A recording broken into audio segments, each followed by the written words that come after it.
Thank you for tuning into another video from JRM Recaps. Spoilers ahead. The year is 1941. We see our antagonist Colonel Hans Landa, a detective for the Nazi army, proudly known as the Jew Hunter, visiting French dairy rancher Perrier Lapadite. Landa and the Lapadites gather around a table and begin having a relaxed discussion in French. After some time, Landa professes to have exhausted his French and requests to change to English. In English, Landa begins to tell the Lapadites that all the Jewish families around their district have been found, with the exception of the Dreyfus. It appears they just disappeared and have not been seen since the previous year. Landa believes that somebody is keeping the family well hidden, and that there are severe consequences to those harboring them. Landa then discloses that he must lead a careful walkthrough of their home. After an extended conversation, and some guarantees that no harm would come to the family, the Lapadites decide to relinquish the position of the Dreyfus family. He gestures to Landa and his men that the family they are looking for are under the floorboards. Since the Dreyfus do not speak English, they are unaware of their impending doom. Landa switches back to French, and thanks the Lapadites for their hospitality, and gives the allure that he will be leaving, but in reality he is having his soldiers surround the location of the Dreyfus below. Landa gives the signal and they fire into the floor, killing all but one member of the Dreyfus family. Shosanna Dreyfus, a teenage girl, takes off from the farm and into the slopes to get away. Fast forward 3 years. It's 1944 and the beginning of the Allied invasion of France. We see redneck Lieutenant Aldo Rain tending to his newly recruited team of Jewish American commandos. In a drill sergeant-like manner, he informs them that they will be dropped behind enemy lines to annihilate all Nazi fighters, with the goal of striking fear into the opposition. While doing so, they will not be governed by any rules or laws of engagement due to the fact they're fighting the inhumane Nazis, and their enemy does not deserve any compassion. He closes his speech by citing that he has Apache lineage coursing through his body and that all of the men in his order are obligated to scalp at least 100 Nazis. Next, we transition to the horrendous-tempered Adolf Hitler, furiously disparaging 2 of his generals for not being able to stop the group known as the Inglourious Basterds. He is irate because the Bastards' conduct is destroying the morale of his army men. Hitler then meets Private Butz, whose whole watch was trapped and killed by the Bastards, with him being the lone survivor. At this point Hitler inquires as to whether they branded him as they did other survivors, to which Butz confirms. We then flash back to Butz's memories. All of his comrades have been killed, with the exception of 3. Butz, Sergeant Werner Rachman, and a 3rd soldier. Rain approaches Rachman and takes steps to have him killed in the event that he doesn't unveil the whereabouts of a nearby Nazi watch. Rachman refuses to provide information under the rationale that he does not want to be responsible for harming his fellow soldiers, so Rain calls for Sergeant Donny Donowitz, referred to the Nazis as the Bear Jew, to pound the life out of Rachman with a bat, which he does to the delight of the Bastards. The other soldier is accidentally shot during the excitement. Rain then grills the non-English speaking Butz. Absolutely dampened by the pulverizing of his comrades, Butz rapidly furnishes the Bastards with all they need to know. Lieutenant Rain agrees to let the soldier go, but not before cutting a swastika into Butz's brow. The scene closes with Donowitz remarking to Rain that he is turning out to be very great at cutting swastikas. Lieutenant Rain acknowledges that he's had practice, which has enabled him to get better. We jump to June 1st, 1944. Shosanna, the teenage girl from the first scene, has changed her name to Emmanuelle Menu.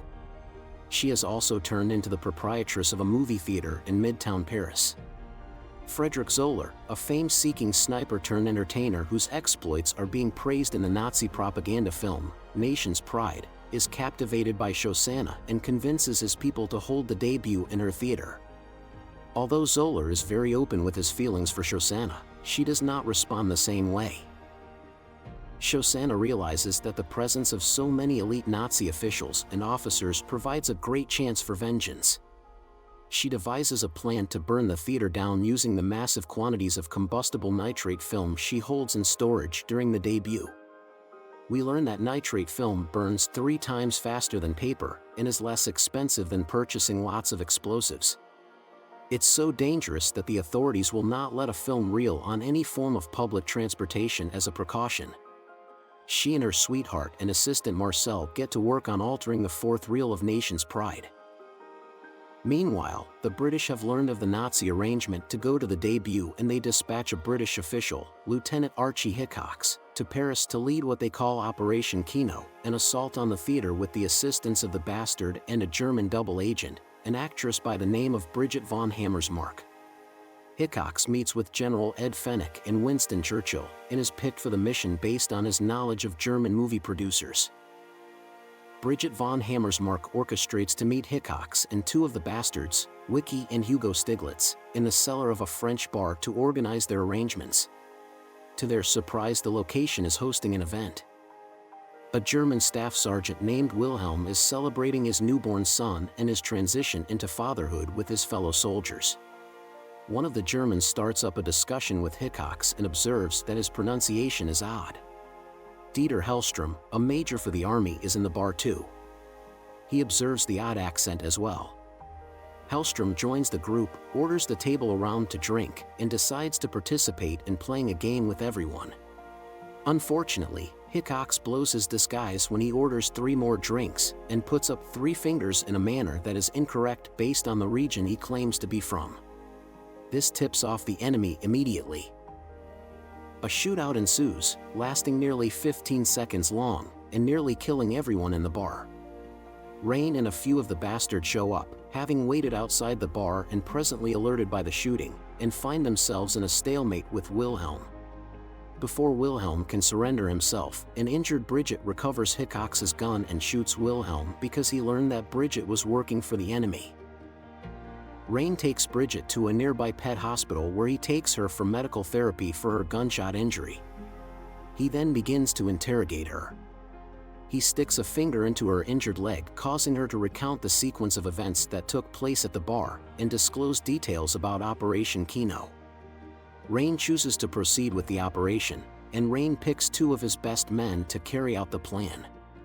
They will utilize explosives, and the 3 of them will disguise themselves as Italian producers accompanying Bridget to the occasion.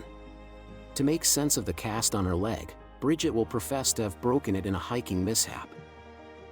Landa, who is presently an officer, can be seen reviewing the carnage at the bar when he stumbles upon Hammersmark's shoe and an autographed napkin, but no sign of a body. This triggers him to start making assumptions. The next night, Landa approaches Bridget and Rain in the theater lobby and identifies them immediately, seeing through their disguises.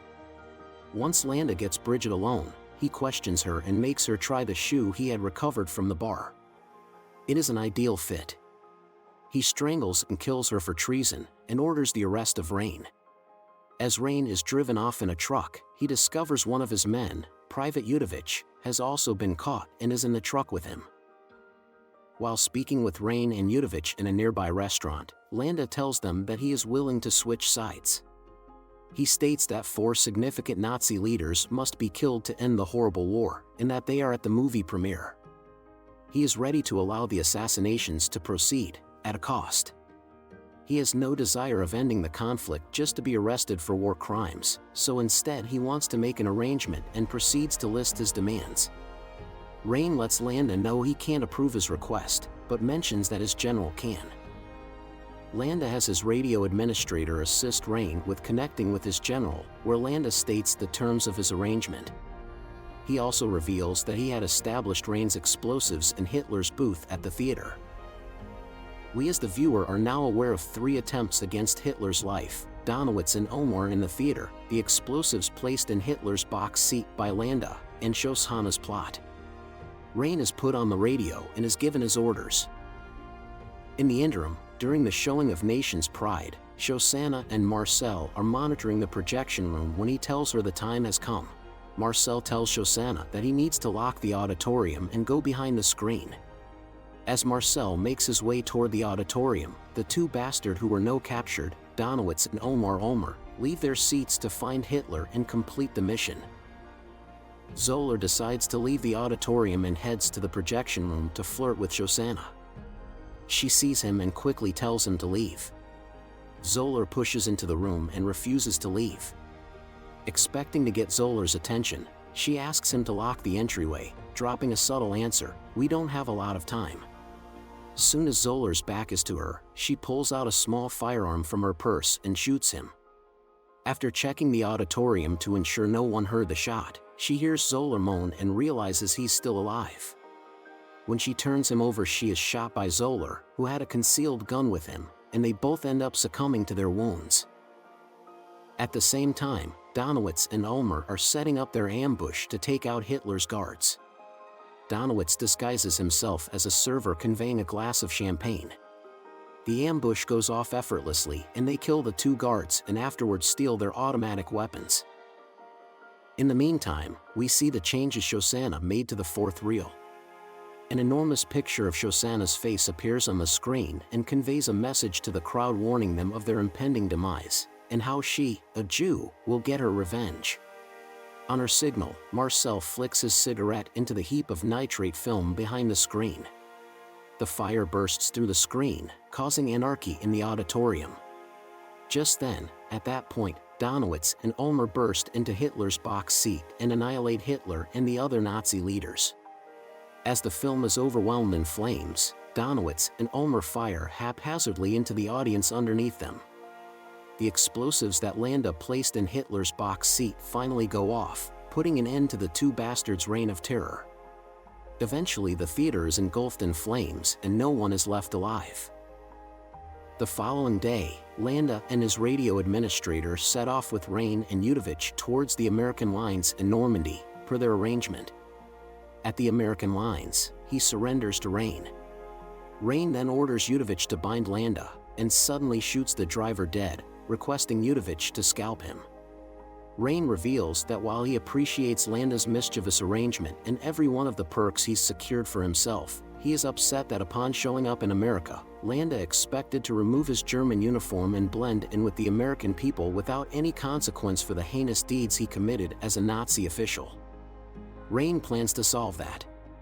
The film ends with Rain cutting a swastika into Landa's temple and pronouncing to Yudovich that it might just be a masterpiece.